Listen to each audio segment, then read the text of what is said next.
Indonesia's national credo is unity in diversity. But what's happening here in the jungles of Aceh threatens to break the nation apart.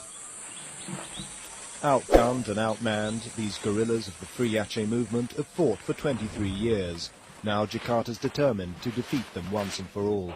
Ask how big the enemy reinforcements are.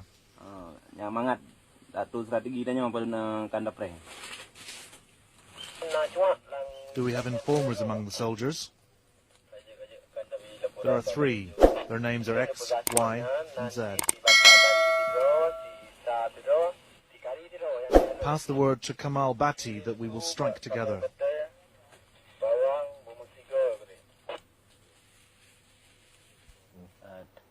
This guerrilla commander knows that his struggle could undermine the whole nation. Indonesia will disappear because in every colonial situation, once they let go of one region, they have to let other regions go too.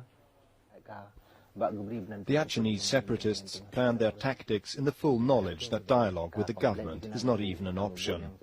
Both sides are determined to fight on. Indonesian army reinforcements have just taken up positions on a nearby hilltop. If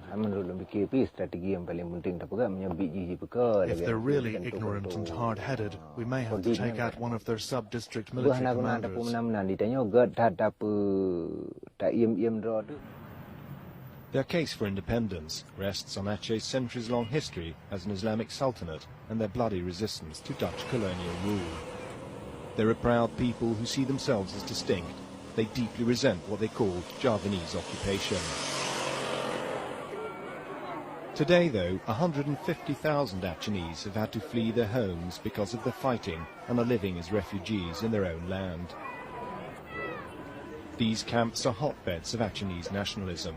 The Free Aceh flag is defiantly displayed. The camps have grown up around mosques where refugee children are taught Islamic values and a sense of their rich Achenese heritage. Theirs is a rich natural heritage too, with extensive tracts of forest, untapped tourist potential and a strategic location at the head of the Straits of Malacca. But most Achenese live in poverty, many in the shadow of the huge natural gas and oil plants, the region's greatest asset. One gas field alone earns the government $7 million every day. The problem since 54 years of Indonesian exploitation, 99% of that richness has gone to Jakarta, and only 1%, even less than 1%, live in Aceh. The central government has done something worse than colonialists done in the past. The only solution for Aceh right now is to have a free sovereign state back. In the village of Simpang Jaya, we saw how the struggle for that sovereign state can cost lives. Those are the feet of my son. They're the feet of my son.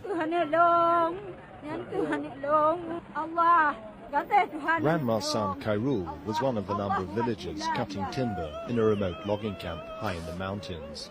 It was a dangerous area. Khairul and 3 of his friends died in the latest alleged massacre by Indonesian forces. 7 are still unaccounted for. Khairul was Ranma's eldest son, the family's breadwinner. The security forces warned the villagers here to keep quiet about the incident, and they're frightened. We were the only outsiders to witness its aftermath.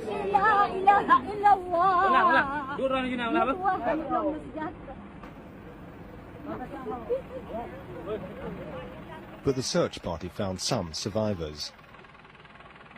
Some were too badly wounded to talk, but another was keen to tell us his story. Those who shot us were soldiers. Why they shot at us, I don't know. My friend lay dead. I was lying on the ground as if mortally wounded. I made groaning noises.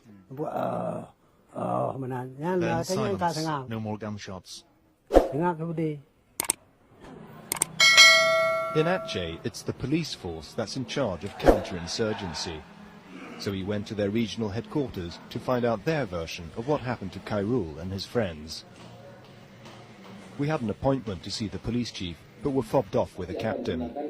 We asked him about the alleged human rights abuses and to explain police tactics. Another question. So we asked him a general question about how the police work in this region. Our target is to relate to the people living in the villages by giving guidance and assistance, and to maintain a safe community in villages and sub-districts in North Aceh.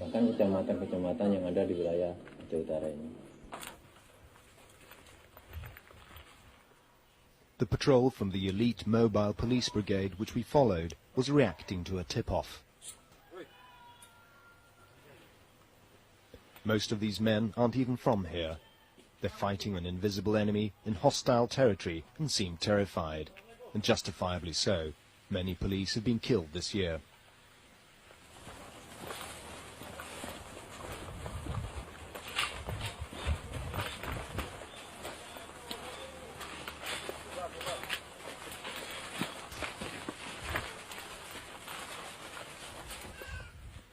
The stakes are very high, and a senior Indonesian military commander told us if the security forces fail to defeat the Free Aceh movement, the repercussions could be dire.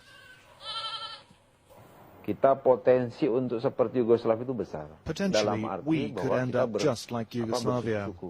We too consist of a variety of races, and it's entirely possible that we could end up like that. We have to be very, very wary of disintegration or breakup. So we have to keep Indonesia united so that it doesn't end up like Yugoslavia. Over the past few months, the conflict here has intensified. The security forces are finding it harder and harder to keep the separatists at bay. Rarely a day goes by without more shootings and killings. On the Trans-Sumatran Highway, just outside Aceh's main industrial city, Lok Sumawe, we came across a police roadblock. The police on the scene were in an agitated state. They said men on motorbikes had ambushed this vehicle, killing a local police chief and his assistant, and leaving 4 others injured. We will fight with our weapons, with our knives, with our hands if we have to. We will fight until the very last drop of blood, even if we have to die for freedom. We will die like martyrs.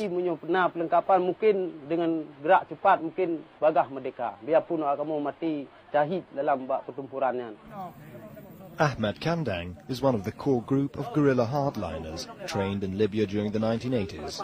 Held in awe by local villagers, he's at the top of the government's wanted list. It's the first time he's ever been interviewed. When we take control of our country, we will sweep out all Indonesian military and chase out all civil servants.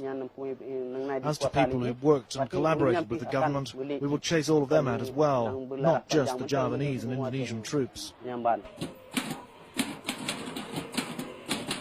Amidst the worsening conflict, a small group of lawyers is investigating human rights abuses committed in Aceh. Muhammad Saleh works with the government-funded Legal Aid Foundation. It's dangerous work. These lawyers are constantly being threatened. It was a week before they'd risk going to the village of Simpang Jaya to investigate the deaths of Khairul Umuri and the other loggers. Up until now, not one of these cases has been solved, and with all the human rights abuses that have been committed, more people have died meaninglessly. Despite his fears and the Legal Aid Foundation's uphill struggle, Muhammad Saleh wants to find out whether Khairul's mother, Ranma, is prepared to press charges. Up in their home, a few kilometers beyond Simpang Jaya, villagers have gathered for the wake.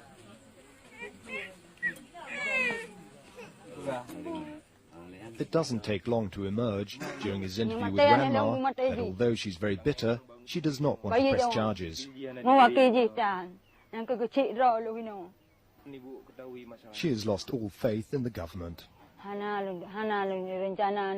Bila pelanggaran HAM di Aceh terus terjadi dan banyak makan If human korban jiwa, rights sudah abuses in tentu Aceh keluarga yang ditinggalkan continue, akan ikut serta leading to more bantu killings, gerakan Aceh Merdeka itu sendiri then the untuk families who've been memerdekakan Aceh. bereaved will certainly Karena be driven to cukup support pedih the dan Free menderita Aceh mereka movement. merasakan pelanggaran HAM yang mereka alami. Dan itu merupakan It's been hal very yang pasti painful for the dan families akan who've tetap suffered terjadi these abuses. bila pelanggaran tetap dijalankan di Aceh. We, the young generation of today, will heal our nation which has been martyred under the acts of imperialist colonialist Java.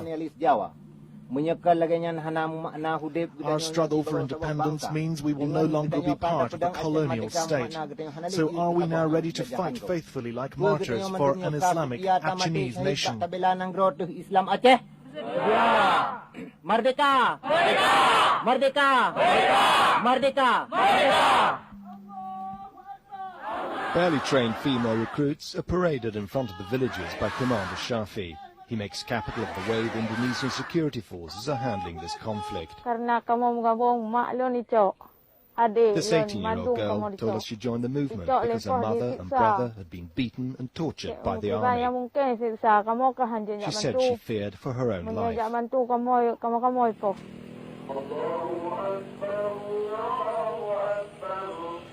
The separatists say they'll accept nothing less than full independence. The government has firmly stated that it will never let go of Aceh. Unlike East Timor, it just can't afford to, economically or politically. In another village not far from Simpang Jaya, in what's become known as Aceh's Triangle of Death, the results of another massacre. They're mourning 6 young men.